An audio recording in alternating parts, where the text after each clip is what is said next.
just a few of the many, many, many things that proteins, right? And so when we think of proteins, all proteins are going to have a particular, very specific shape or conformation, okay, that allows them to do their job. Okay, so a protein, right, is a strand of amino acids, and we fold a protein into a particular shape or conformation, so that it can work. And if it moves that shape, it is no longer functions. Okay, so it's very highly important for a cell to keep a protein's shape so that it can do its role for that cell or for the body. Okay, so I'm going to bring us now to one of the major organelles that processes and folds that protein. Okay, and that is the rough endoplasmic reticulum. So you're seeing the rough endoplasmic reticulum here. It lies right outside of the nucleus, and it is the site of protein synthesis, folding, and processing for any protein in the cell that is either going to be secreted from that cell or any protein that is going to become a part of the plasma membrane. Okay, so those are two of the major destinations for proteins that are being processed and folded across the. Okay, so take a look at that here, that pathway real briefly. So you're seeing here mRNA, it's been copied, being transcripted from DNA in the nucleus, and that mRNA leaves the nucleus, and it's going to find a ribosome, which is the organelle in the cell that makes proteins, okay, this transition.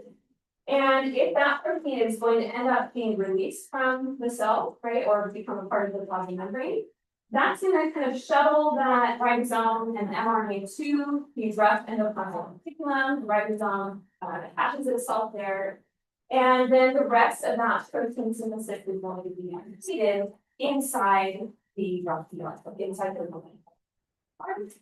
All right, and you have proteins inside the rough ER that we call chaperone proteins that are going to be there to help fold all those proteins into their proper shape.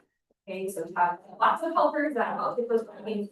It's very perfect for patients so they can go to your body. All right. Then on we go that those proteins will go to the apparatus, and then eventually they'll be either released from the cell, like you're seeing here, or you're going to embed those proteins in the plasma. Okay, so that's kind of just an overview of the pathway of proteins that are being processed in the rough. Okay.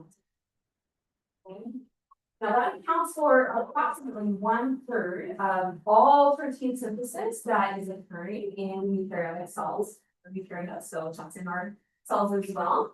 1/3 of protein synthesis is happening in this kind of pathway here. Okay, so that means a third of proteins are going through the rough ER.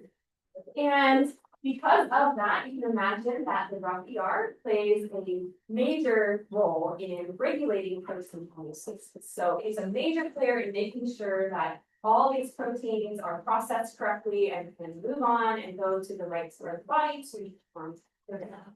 Okay. Now, we can experience stress here in the rough ER. Okay, and so we're going to talk about that. It's called ER stress, right?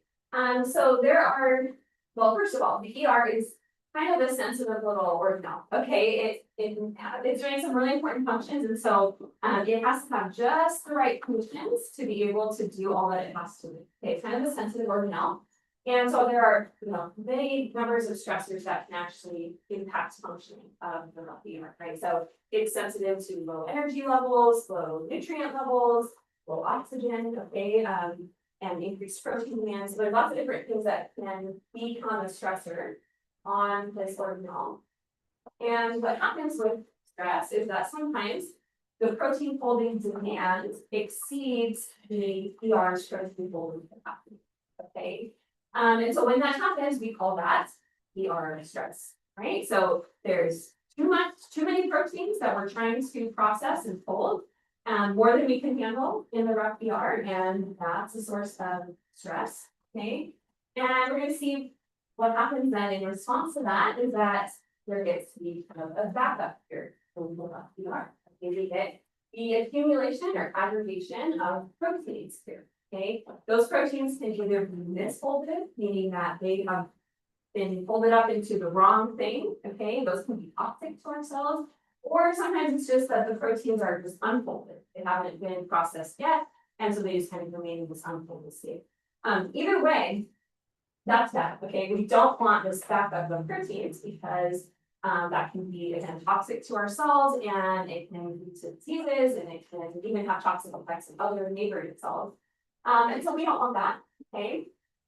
That protein aggregation, you might have a situation going on in your house right now, maybe, right? You can think of stress that is caused by, piles of laundry at home, okay? Right, maybe, you run the washer 3 times today, you also ran it 3 times yesterday and the day before, and you have loads and loads and loads of clean clothes, but what happened? They're unfolded, right? You just keep piling up, okay?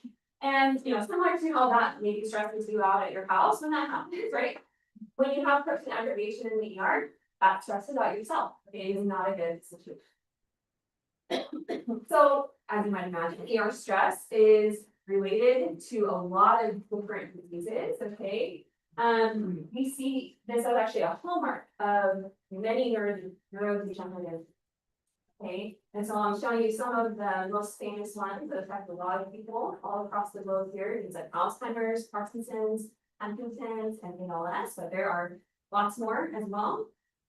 We see that an accumulation of misfolded proteins in the ER and sometimes elsewhere in the cell or even outside of cells is happening in many of these neurodegenerative diseases and leads to the progression and the severity of, okay? But we also see ER stress and accumulation of misfolded proteins in other types of diseases as well. So we see in lots of metabolic diseases, things like type 2 diabetes, non-alcoholic fatty liver disease, those are a couple of examples, but also cancer, okay? So we see this happening in lots of diseases where you get this backup with proteins inside the cell, and that can be a big stressor for cells. Okay. And what can happen is that the response to this protein aggregation is that can lead to death of the affected cell. Okay. And in this case, it would be a programmed cell death. Okay, we call that apoptosis, right? So it's actually kind of a decision that a cell would make to, preserve the integrity of the tissue or the organ. Okay, so sometimes we'll have so much stress in the cell that's kind of irreversible, it's so severe or so chronic, it's actually better to tell that cell to just die, right? And that's actually going to be helpful overall to the tissue or tissue. Okay, that sounds kind of bad, but it's a protective mechanism and it can help cancer too. But when we're specifically looking at neurodegenerative diseases, when you have cell death from the neuron, that's especially problematic, right? And because we don't regenerate our neurons, right? We don't have mitosis happening in our neurons. And so when you lose a neuron, you're losing some neural function from the body, right? And you can make it yours, with some neuron death. That's okay. For a while, we have backup pathways. But eventually you're going to see an impairment in cognitive function, right? In memory loss and or even motor functions as well. We can lose that communication or affect communication to your muscles. Okay, and all of that can lead to death ultimately. So when we're thinking of ER stress and disease, we want to look at, how can we maybe manipulate the stress, reduce the stress ultimately, and prevent apoptosis of neurons, especially. Okay, and so that's what my research especially focused on, was the relevance to neurodegeneration.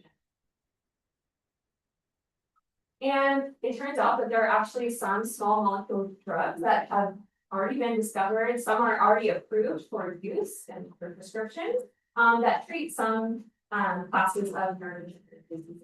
Okay, and they're working, we think, by reducing ER stress and kind of improving, the survival of neurons and helping to kind of reduce the progression of these different neurodegenerative.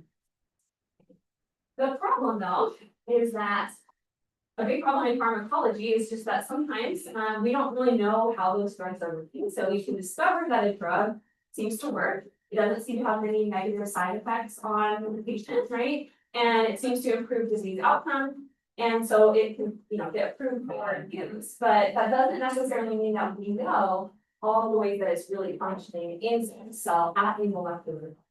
Okay, and so we need a better understanding of particular drugs, right? And we need a better understanding of ER stress related pathways because there are potentially a lot of drugs that we could be using to reduce stress in these different diseases, or even develop new drugs to target certain types. Okay. So now we're going to take a look at how cells are responding to ER stress. Okay. So the quick answer, the nice little simple answer is the unfolded protein response. Okay, the UPR. I'm going to be calling it that, but it's this response in your cells that gets activated when you have a bunch of unfolded or misfolded proteins. Okay, and the slightly longer answer is this. Okay, so I'm not going to be going through all of that today. Okay, you're welcome. If you know me, I love a good cell signaling pathway, and this is actually what drew me into this research. Is when my advisor got up and started drawing the pathway on the whiteboard, and I was like, what is happening? I've never seen something so complicated, but I loved it. I thought it was so interesting, and I had no idea that your cells could actually do such intricate and complex. So that's kind of what I initially told them off with. But this is even a simplified version of the unfolded protein response. So if you kind of look here, you're seeing A, B, and C are three kind of branches to this pathway. I'll talk about those in a little bit. But the research that I did was really mostly pertinent to this one image here. I'll be going into detail on bodies, but for now, I want you to think about the unfolded protein response in the UPR as being kind of analogous to pulling a fire alarm when you notice that there is maybe a problem that is potentially to a bigger fire, right? You see something is sparking and you want to tell everybody that, hey, we should probably get out of the building, right? We should probably deal with this issue before it gets into it has the potential to blow everything, right? So you pull the fire alarm and kind of pause everything that's happening so that you can deal with the issue, right? So that's kind of what the unfolded protein response is at this general level. And to go back to our laundry analogy, okay, in the case of you have piles and piles of clean but unfolded laundry, something that you might do is kind of like the unfolded protein response is shut down your washing machine. Tell your whole family we're not running the washing machine for the rest of the day, and we're all going to get on board and we're going to fold the laundry and we're going to put it away. Okay, we're going to deal with the problem that we have and not hit any worse, right? That's basically what the unfolded protein response is doing, but inside yourself. Okay, so now we're going to look at that unfolded protein response, and I'm bringing you back to these three protein pathways here. Okay, so we have three different pathways, and what you really need to know is that the overall outcome of the signaling here are these three main things. First things first, we're going to decrease protein synthesis, right? If you have ER stress, let's stop making new proteins for the most part, right? That kind of makes sense. We don't want to contribute to making the problem worse before we solve the problem. The next thing is that we're going to actually increase protein degradation. Okay, so that's especially helpful for all those misfolded proteins, right? If you have these proteins that are in the wrong form, we want to degrade them and get rid of them because of their potentially toxic effects. Okay, and then the last thing here is we want to actually increase protein folding. So we're going to make more of those helper chaperone proteins that I mentioned before because they help to fold unfolded proteins, and if we make more of them, then maybe we can actually salvage some of the proteins we have in there that are unfolded, right? So if we can use them, then let's do that, right? So these are kind of the three main outcomes of the signaling of the unfolded protein response. Okay. The goal here is survival, right? The goal is to actually return the cell back to homeostasis, particularly return the rough ER back to a state of balance, back to homeostasis, and allow that cell to survive, right? That's the goal, okay? And that's what normally happens, right? Maybe your cell is kind of stressed because you haven't eaten like all the whole day, right? And it's 5 p.m. you're starving. That's going to stress out your cells, and that could potentially lead to some ER stress in some of your cells. And you would activate UPR, and in a case like that, you're not experiencing a disease state, that's going to promote survival. And so that's what happens most of the time. However, the problem can be when there is either severe and or chronic ER stress. Okay, and so when that happens, and we're thinking especially in diseases here, the cell might determine that the problem is kind of irreversible, right? There's actually so much ER stress too many proteins to really be able to deal with. It's not going to be possible. And so that's going to send the cell towards that death apoptotic program where it's going to kill off the cell, ultimately to protect the overall tissues with neutrophil cells. Okay, so there's pretty much always this decision. Okay, and we promote survival. If so, let's do that. But if not, right, we might have to need to sell that. Okay, for the good of the organism. Right, so that's kind of always a decision that the cell needs to do. Okay, and so like I said, my research focused on PERK, and so I am going to spend a little bit of time going through this pathway. You can hang in there with me. It'll make my actual data make a lot more sense. And I love these pathways, so hope you can follow, right? So I'm looking at this one pathway of the unfolded protein response. And ER stress is going to activate a protein in the cell called PERK. Okay, PERK is a kinase type of protein. So that means that it is going to change other proteins in the cell by adding the phosphate group onto the other proteins. That's what kinases do. And so the target of PERK activity is this protein here. Okay, it's proteins acting on proteins, proteins. PERK puts a phosphate group on this protein here called BIF2 alpha. It's an initiation factor. Okay, so it's eukaryotic initiation factor 2, alpha subunit, and essentially this is a protein that is necessary for protein translation in the cell. So to make mRNA into protein, you need BIF2 alpha for most of that to happen. Okay, and so when you phosphorylate it, it actually kind of deactivates it. And that's going to stop or attenuate most protein synthesis in the cell. Okay, and so that goes back to that one major component, right? Let's shut down protein synthesis for the time being so that we can deal with the problem. And that's what happens here. Okay, with phosphorylating AIF alpha, you're shutting down protein synthesis for a period of time. Okay. When BIF2 alpha is phosphorylated, though, there are some proteins that will actually be activated and come about. Okay, otherwise they wouldn't. But one of those is ACF4. So ACF4 in an unstressed cell is not very present, but when you get stressed, it comes alive, okay? And it's going to start being more active. It's a transcription factor, so that means it can go into your nucleus and it's going to cause the activation of genes that are going to help your cell survive. Okay, so we're going to promote chaperone production, right? We're going to make more of those helper proteins. We're going to promote things that are going to degrade the misfolded proteins. And really what you need to know is that ACF4 is involved in promoting things that will help that cell survive.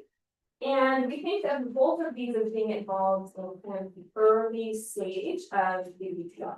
Okay, so the first 4 or so hours, they're especially kind of dedicated to, trying to help that cell survive. Okay, now what can happen is you eventually want this pathway to turn off, right? You don't want it on forever. Okay, that will not be good. And so as time goes on, you're going to activate a protein called CHOP. Okay, as you might infer, CHOP is not super great for your cells in terms of survival. Okay, and as you see here, CHOP is involved in promoting apoptosis. So it has pro-apoptosis. Okay, so it's going to be involved in kind of leading the cell towards cell death. Okay, and that's because if you've been in this pathway long enough for CHOP to be activated, it might indicate the cell is kind of alarmed, right? It might indicate that things are irreversible and we need to start thinking about cell death rather than survival. Okay, so that's kind of the PERK pathway. Now, the actual proteins that I studied were inhibitors of this pathway in that they turn this pathway off. Right, so you turn this pathway on, you try and promote survival, but at some point you've got to turn the pathway off, right? And here come in the 2 proteins in my research, which are called GAD34 and PrEP. Super kinase, okay? So GAD34 and PrEP. And these 2 proteins are activated by both ACF4 and CHOP. So both of these guys can activate GAD34 and PrEP. And GAD34 and PrEP are phosphatases. So they are BIF2 alpha phosphatases. What that means is that they are doing the opposite of the kinase. So kinases and phosphatases have opposite functions. So kinases, remember, add a phosphate group onto a protein. That means that a phosphatase is taking it off. Okay. And so GAP34 and PrEP can each bind to this protein here called protein phosphatase 1, EP1. And together they can help take us this way to the right, right, with this arrow down here. So they're going to help remove that phosphate group from EIF2 alpha. And what is that going to do? It's going to restore protein synthesis in the cell, right? Because this pathway here was kind of about slowing down, stopping the protein synthesis in the cell for a period of time. But when we go back to normal functions, we've got to resume protein synthesis. So it's kind of bringing us back to the normal rates of protein synthesis in the cell. Or, you know, we're done kind of with the UPR, turns off. So these are EIF alpha phosphatases again, they're dephosphorylating EIF alpha and restoring synthesis. Okay. So these two proteins that were the focus of my research, these EIF alpha phosphatases, there's a lot that we don't really know about them. Okay, so there's a lot of research that has been done on them, but it's not really clear exactly what they do. So we know from other labs and also other students that were colleagues of mine in my lab that GAP34 is strongly induced by ER stress. So we know that it can act as what we think is the primary negative feedback inhibitor of the PERT pathway. Okay, so we know in stress cells it is absolutely active, but we've also found that PrEP is involved in stress as well. Okay, so you know, maybe it's playing a bigger role in stress than we once thought. Okay. And we know that PrEP seems to have maybe more of an important role in kind of a non-stressed cell. And so, but we also know that that is involved in non-stressed cells as well. So as I'm kind of showing here, there's a lot of overlap and potential redundancy, but we know that there are differences as well. Okay. We know that PrEP is also necessary for survival. So studies have been done in mice. If you have a mouse that doesn't have GAD, you wouldn't even know. Okay, it's kind of undetectable. If a mouse doesn't have PrEP, it will be born, but it doesn't live too long. It has problems with its red blood cells. It has growth retardation. It doesn't really know what it's supposed to. And that tells us that PrEP is more necessary for survival than GAD probably is. Okay. And so the point of my research was kind of, first of all, to determine what are the more specific roles, what's the regulation, what are some of the similarities and differences of these two proteins in the PERT pathway of the okay.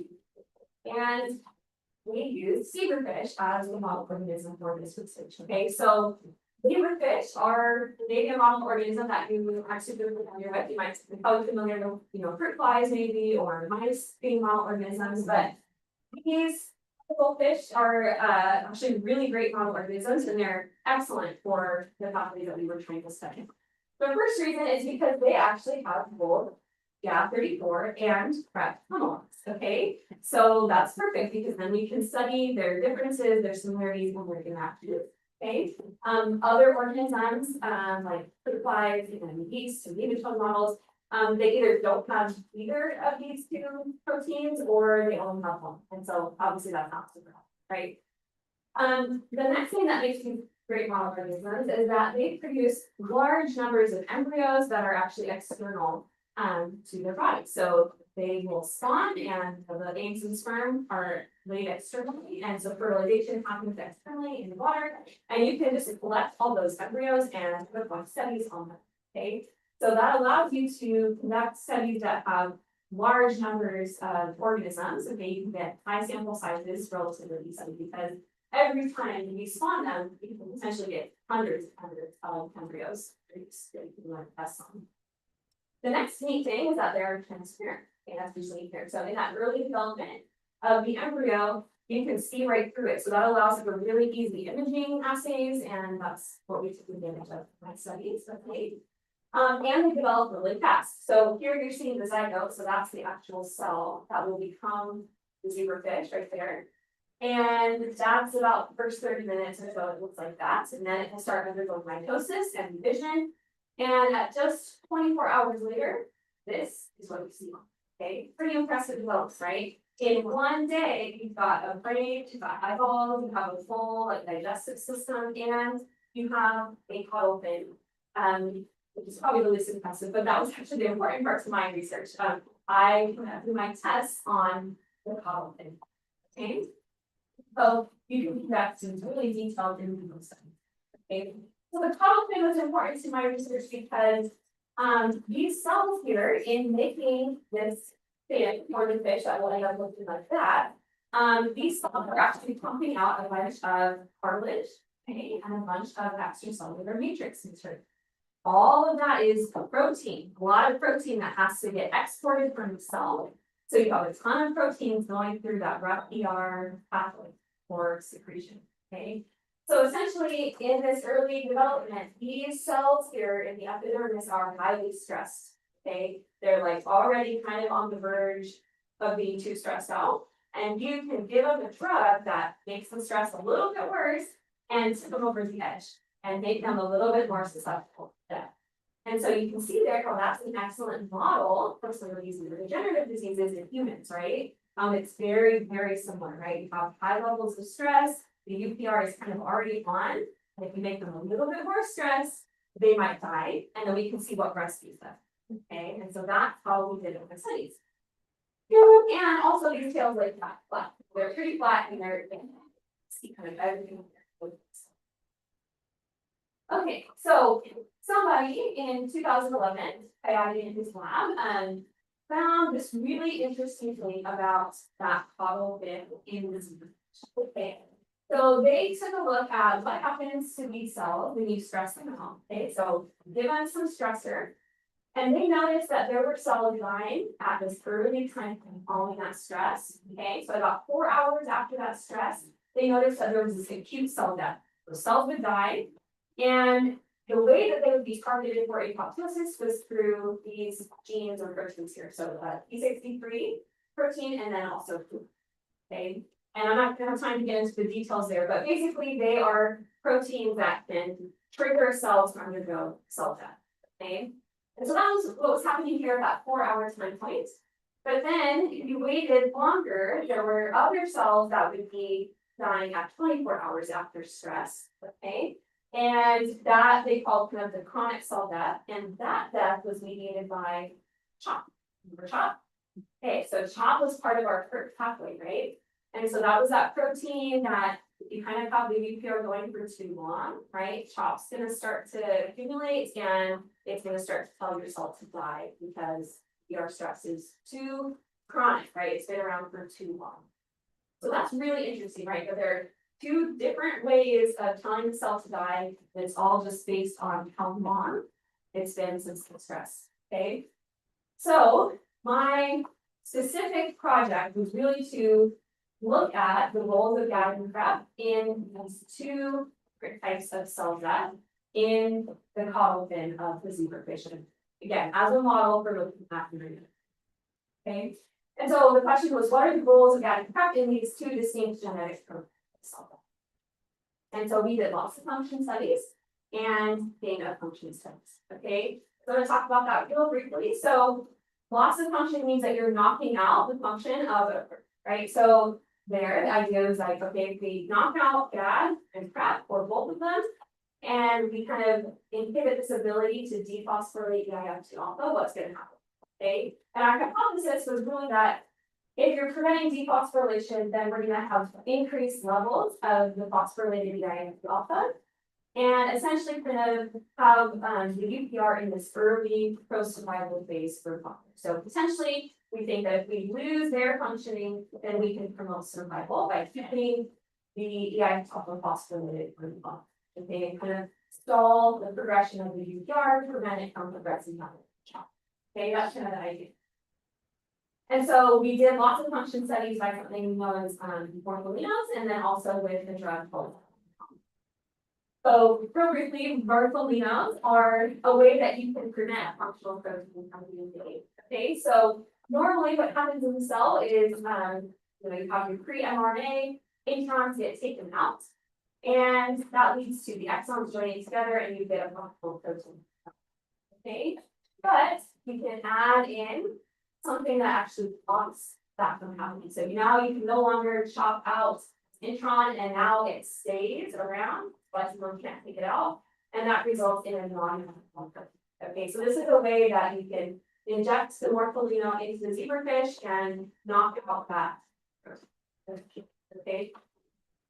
And so the experimental design here was that you take, or I would take these embryos when they look like this at the one cell stage, and I would inject them with the morpholino. Okay, very tedious process under the microscope. But then as the zebrafish develops, it has that protein knocked out in all of its cells. Okay, as it develops. And so then we let them grow for about 24 hours, and then we would stress them with a drug called oxygen. Okay, so that hits them with some stress. And then 4 hours at that early time point, and then at that 24-hour time point, we would take a look at then what's happening in the test, right? Are we have more or less apoptosis?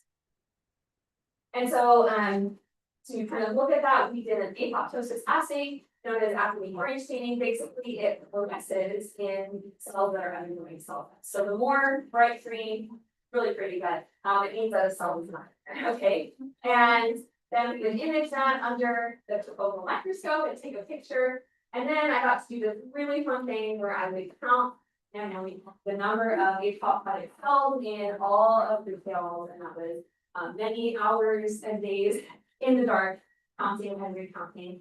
And eventually we kind of averaged out the number of apoptotic cells in each of those groups. And so on the next few graphs, that's what we can see. Before we get to those, just to show you here that Bactiguardian does indeed induce apoptosis. Okay, so you can see that at the 4-hour time point and the 24-hour time point, you have lots of bright cells here. And so that does induce your stress. And so we can see what rescues that happen.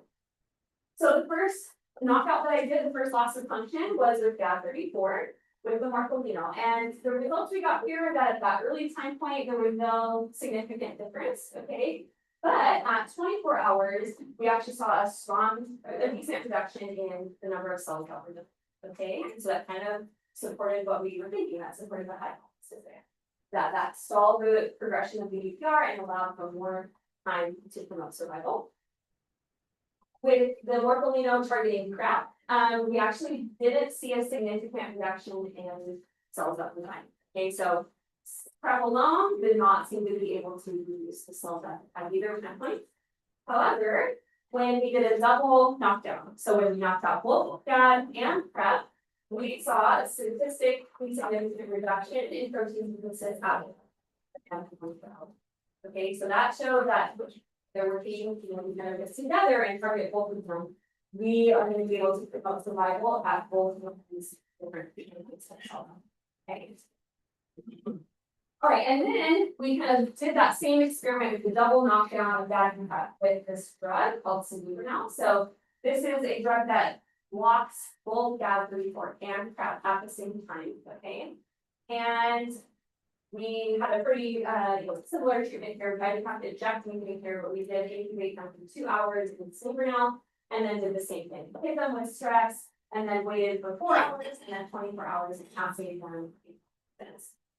And we saw similar results to the morpholino studies here. Okay, so with the Solubanal treatment, where you're knocking out both GAD and PrEP, we saw that at the 24 hours midpoint, there was a statistically significant reduction in the stress, okay, and a reduction in cells at the time. So that confirmed those morpholino studies.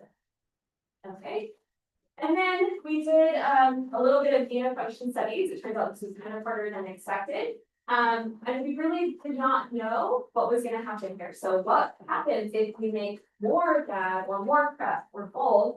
We kind of predict that maybe we'll have the opposite effects, right? Maybe this will actually make the cells die more, but we really didn't know. Okay, it was a big question. And so with the gain of function experiment, I was able to complete this with GAD. And I inducted mRNA for GAD into the embryo, and then went through the same series, stressed out the cells, and then assayed them for apoptosis at the 4-hour time point. And looking here, we saw some really interesting results. So GAD34 gain of function, so when it has lots of GAD, it actually promoted survival at this early cell death. Okay, and that was totally unexpected. I think we definitely thought that it was going to make things worse, but it turned out this actually had a protective effect here. And we don't really necessarily know why. We have some ideas, but there definitely needs to be more research done to kind of figure out why that is the case. Okay. Now there wasn't really any statistically significant difference there. And I wasn't able to do that study with prep, because prep is quite difficult to work with. There's just always problems that happen with prep. Like.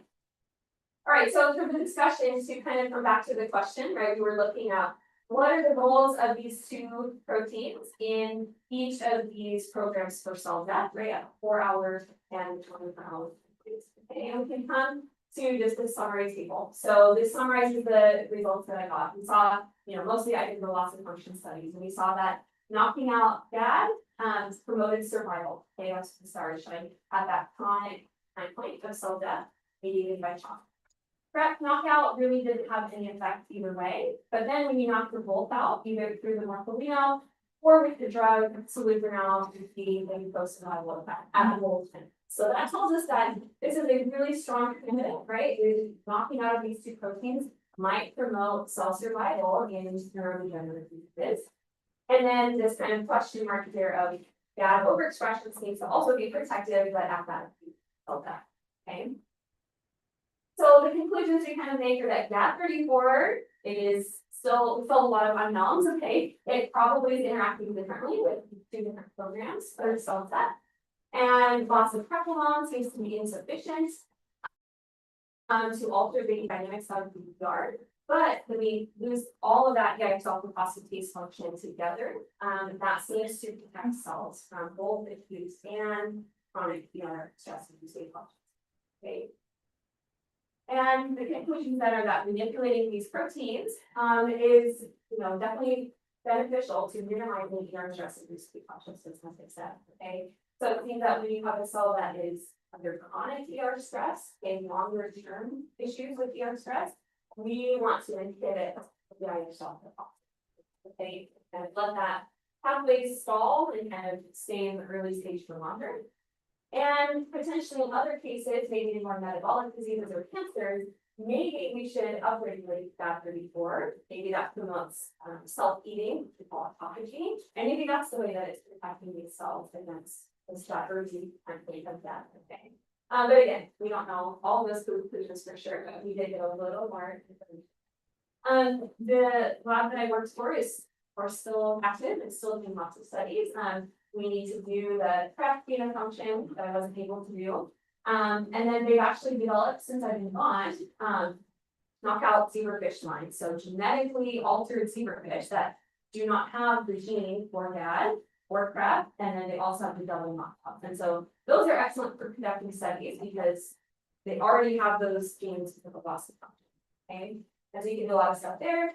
And then there's also potential to study these pathways in other types of diseases. So looking at metabolic diseases, like the non-alcoholic fatty liver disease, and you can do that in the zebrafish nodes as well. All right, and then I haven't done the wet lab research there. I did work a little bit after my master's thesis and continued some of those projects. And then I was also kind of lucky enough to be able to contribute to writing and researching for this very first review paper that was published on these two proteins. There has not been a review paper yet. And so if you're interested in this stuff, if you like these pathways, it's an open resource panel. And if you like the research, I'm happy to answer any questions you might have about getting your master's. All right, I do want to acknowledge my research advisor, Dr. Douglas Weiser, and my other advisors at ULP, Dr. Rishnik and my colleagues, and then all the funding that made all of this possible and made it possible for me to end up here as an instructor. I'm very appreciative to the University of the Pacific and fellowships I got there to do research, as well as the federal funding and from the NIH. Quite important to be federally supporting this type of research. There's a lot that goes into understanding disease and treatments for disease, and it does not happen quickly. It takes years and years and thousands of people to be able to come up with therapeutics and understand why they work. And so I encourage you to do what you can to continue to support federal funding of research. And with that, I'll answer any questions that you might have.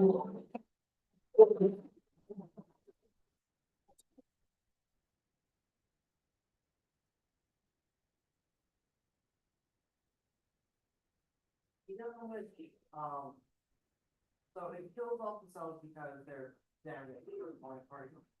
Do you know if since you saw them out, do the cells ever like fully recover, or are they permanently damaged and like cause cancer? Good question. We don't quite know, but it does, it's not like that there's some like underlying cause of this. It's not that these drugs would necessarily be able to cure that out of the level. But it can keep the neuron alive for longer, right? For maybe more years, it might have compromised function, but at least it's function. It doesn't mean it'll survive forever, but it can, essentially these drugs looking at prolonging the progression of Huntington's onset, or like the cognitive effects you'd get with Alzheimer's, or the progression that you'd get muscularly with ALS and Parkinson's and stuff like that. So it's not a cure, but it is kind of a treatment that would prolong severity and symptom onset. Yeah, good question. Yes, in the very back there.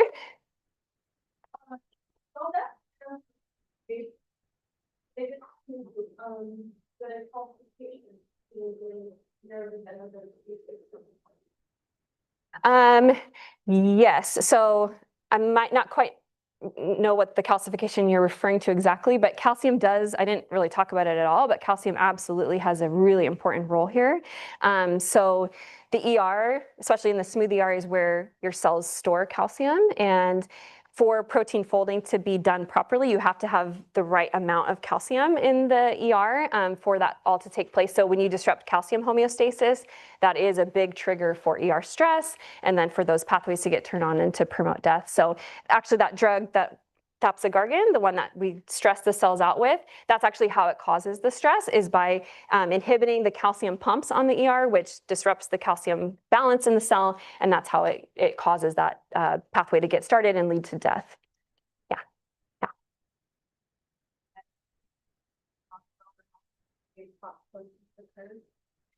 Yeah, absolutely. Yeah, so there could definitely be, I mean, if you at a genetic level have any mutations or any way that, some of these genes in any of these pathways are not able to be made properly, right, to be functional, that would lead to impairment of any of these pathways and therefore the response to stress. So yeah, absolutely. There are certain genetic, some people, like for example, there are people who are born with a defective CREP gene, and we see that sometimes. It's pretty rare, but it can happen.